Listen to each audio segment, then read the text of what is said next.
नमस्ते दोस्तों, आप सभी का स्वागत है स्काई मैट वेदर के 17 दिसंबर के वीडियो में। तो पहले देखेंगे कि वेदर सिस्टम क्या बन रहे हैं और कई हमारे मित्र कमेंट कर रहे थे कि आप तो कह रहे थे कि वेस्टर्न डिस्टर्बेंस एक के बाद एक आएगा, लाइन लगेगी। तो लाइन ही लग रही है, लेकिन उसकी जो इंटेंसिटी है यानी काफी ज्यादा कमजोर है। इससे पहले आपने देखा होगा नॉर्थ पाकिस्तान पर एज ए साइक्लोनिक सर्कुलेशन एक वेस्टर्न डिस्टर्बेंस था जिसको पश्चिमी विक्षोभ कहते हैं।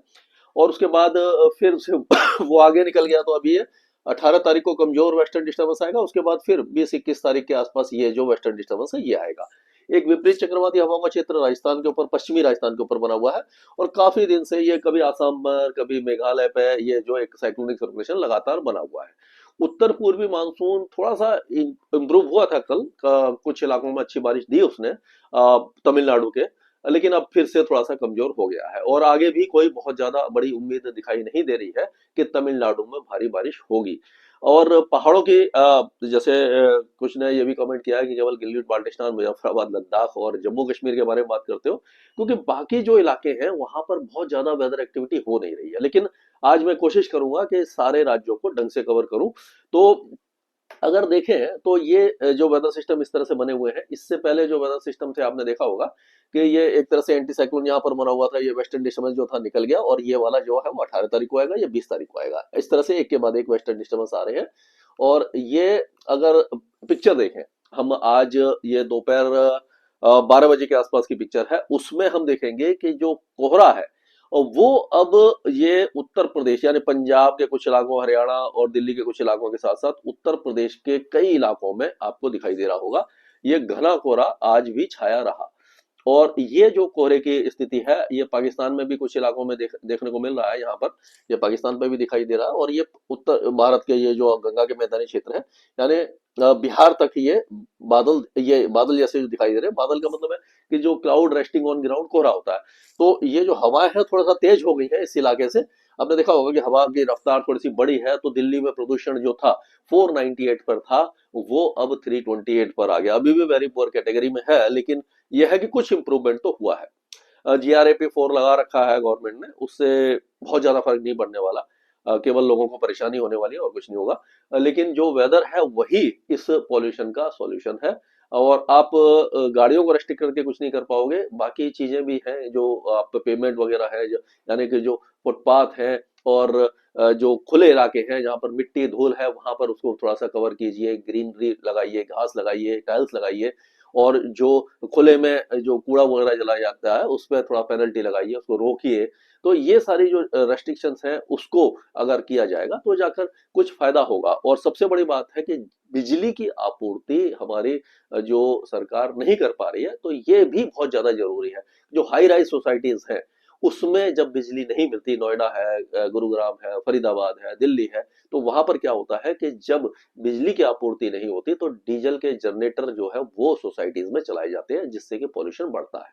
उसी तरह से जो इंडस्ट्रीज हैं, फैक्ट्री हैं, छोटी वर्कशॉप हैं, वहां पर भी बिजली की आपूर्ति पूरी नहीं हो पाती। इसीलिए वो उन लोगों को भी डीजल जनरेटर चलाने पड़ते हैं, जिसके कारण उनका एक तो नुकसान मनी वाइज होता है, पैसे के ज्यादा लगते हैं और ऊपर से पर्यावरण को भी नुकसान होता है। तो ये सारी जो चीजें हैं वो करनी पड़ेगी, तब जाकर के कुछ होने वाला है।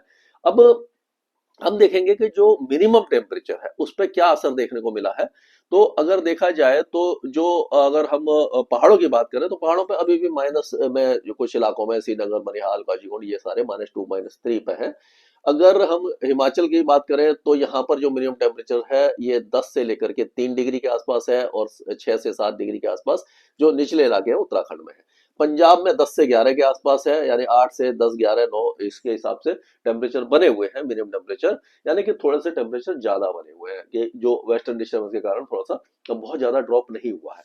और उसी तरह से हरियाणा में भी 8, 9, 10 और 6 के आसपास दिखाई दे रहे हैं। दिल्ली में भी 9, 10 के आसपास है और उत्तरी राजस्थान में 6 से 8 के आसपास है। अगर पश्चिमी राजस्थान, जैसलमेर, जोधपुर, बाड़मेर की बात करें तो 11 से 14 है और 12 से 14 और 16 के आसपास, 13 से 16 के आसपास गुजरात में है। कोस्टल एरियाज में गुजरात में 18 से 20 है। और उसी तरह से उत्तर प्रदेश में देखें तो 8 से 11, 12 इसके आसपास है। बिहार में भी 12, 13, 14 है। 12 से 14 के आसपास जो है वो पश्चिम बंगाल में है, झारखंड में भी 8 से 11 के आसपास है, छत्तीसगढ़ में थोड़ा सा कम है, 9 से 10 के आसपास है, और पूर्वी जो मध्य प्रदेश है वहां पर भी 8 से 10 के आसपास, यानी मिनिमम टेम्परेचर इस तरह से बने हुए हैं। आपने देखा होगा ये महाराष्ट्र में आप देखेंगे कि 10, 11, 12 के आसपास ज्यादातर इलाकों में टेम्परेचर दिखाई दे रहे हैं। अगर मैक्सिमम टेम्परेचर की बात करते हैं तो मैक्सिमम टेम्परेचर भी पहाड़ों पर तो 10 से 12 है, और उसी तरह से हिमाचल और उत्तराखंड में भी अभी भी 24-25 के आसपास कुछ इलाकों में बन रहा है टेम्परेचर, यानी कि दिन में अभी भी बहुत ज्यादा कड़ाके की सर्दी नहीं है। उसका कारण यही है कि बर्फबारी नहीं हो रही, बादल नहीं छा रहे, बारिश नहीं हो रही, तो इसीलिए जो मैक्सिमम टेम्परेचर भी वो ज्यादा बना हुआ है। और उसी तरह से अगर हम देखेंगे यहाँ पर देखेंगे तो यानी ये देखिए पहाड़ों पर थोड़ा ज्यादा है, लेकिन पंजाब, हरियाणा, दिल्ली में 21, 22 और 24 के आसपास है। और ये पश्चिमी उत्तर प्रदेश में कोहरा है, इसलिए कोहरा था, इसीलिए 17 से 16 से 19 के बीच में है। अब ये कोहरा धीरे धीरे छटेगा तो फिर से टेम्परेचर यहाँ पर थोड़ा सा बढ़ेगा, दिन के टेम्परेचर बढ़ जाएंगे। कोहरा जब रहता है तो मंद धूप होती है, टेम्परेचर बढ़ नहीं पाते, तो इसीलिए इस तरह से है। और उसी तरह से 24 से 27 के बीच में आप देखें उत्तरी राजस्थान में है, 30 से 29 से 30 के डिग्री के बीच में दक्षिणी राजस्थान में है।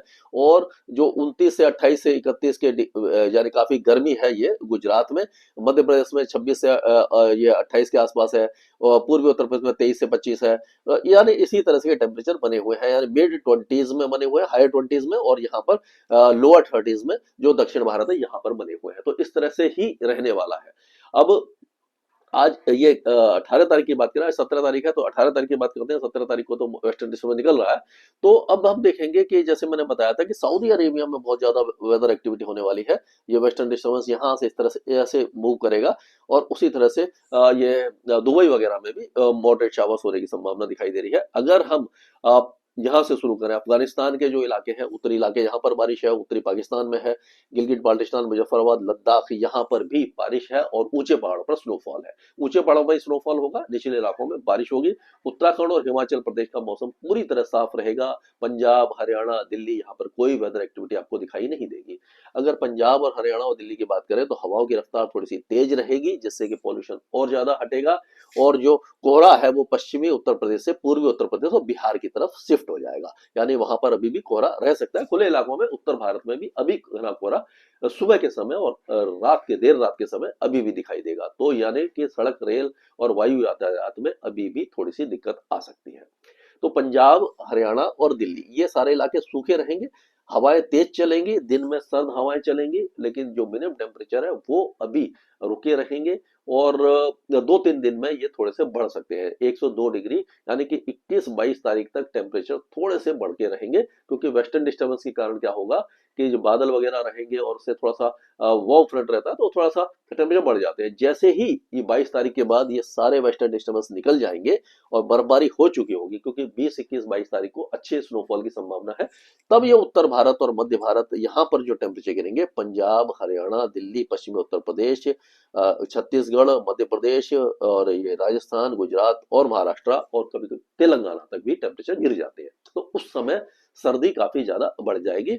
आज अगर हम दक्षिण भारत की बात करें तो तमिलनाडु में बहुत कम, यानी 18 तारीख की बात करो, आज कुछ इलाकों में बारिश हो सकती है तमिलनाडु में, लेकिन 18 तारीख को अंडमान और निकोबार द्वीप समूह और तमिलनाडु में बहुत हल्की बारिश की संभावना दिखाई दे रही है। यानी कि भारत के ज्यादातर इलाके सूखे रहेंगे। 19 तारीख को ये वेस्टर्न डिस्टर्बेंस की कोई खास एक्टिविटी दिखाई नहीं देने वाली है हमें, लेकिन 20 तारीख को ये जो नया वेस्टर्न डिस्टर्बेंस आएगा, ये आप देखें कि ये वेस्टर्न डिस्टर्बेंस आप देखिए पूरा ये अफगानिस्तान, ईरान, इराक, ये सारे इलाकों में, ये सभी इलाकों में वेदर एक्टिविटी देगा। और पहाड़ों पर देखेंगे हम ये 20 तारीख की बात है, तो ये जम्मू कश्मीर, हिमाचल, लद्दाख और हिमाचल के ऊंचे पहाड़ों पर यहाँ पर बर्फबारी देगा और बारिश भी देगा।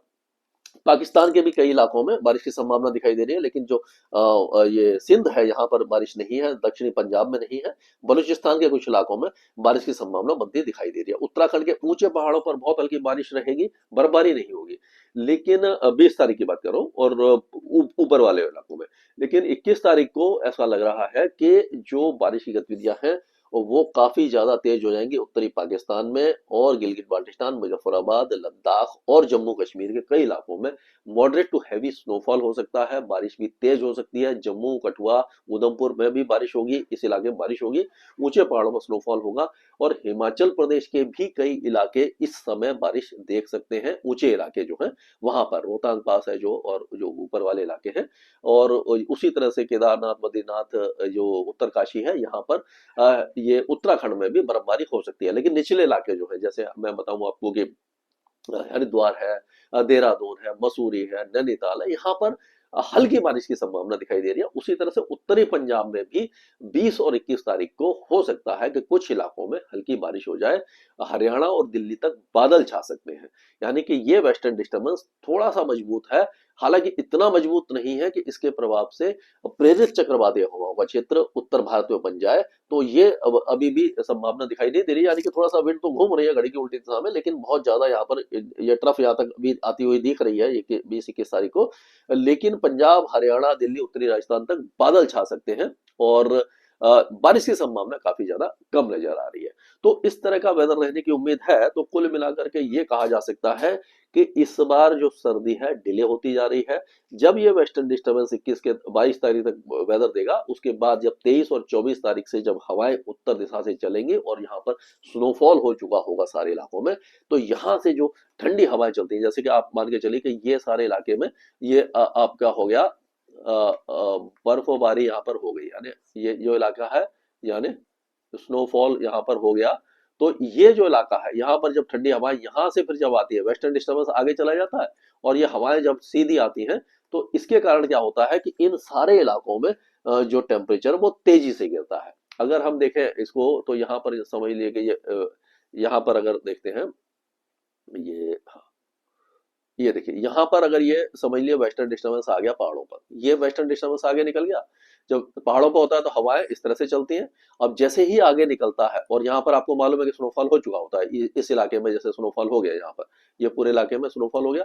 और जैसे ही ये वेस्टर्न डिस्टर्बेंस आगे निकला तो जो नॉर्मल पैटर्न है हवाओं का, ये यानी उत्तर पश्चिमी ये जो हवा है, ये आपके तेलंगाना और ये सभी इलाकों तक आ जाती है। इससे क्या होता है कि बर्फीली हवाएं जो है वो टेम्परेचर गिरा देती हैं।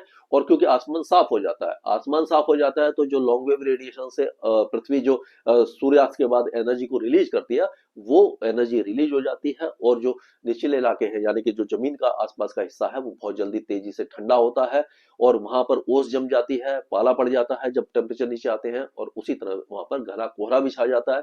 तो उस समय ऐसा लग रहा है कि दिन के और रात के तापमान दोनों गिर सकते हैं, यानी कि क्रिसमस से पहले हमें सर्दी, कड़ाके की सर्दी देखने को मिल सकती है। तो इसी बारे में अगले वीडियो में भी बात करेंगे स्काईमेट वेदर में। अभी के लिए इतना ही।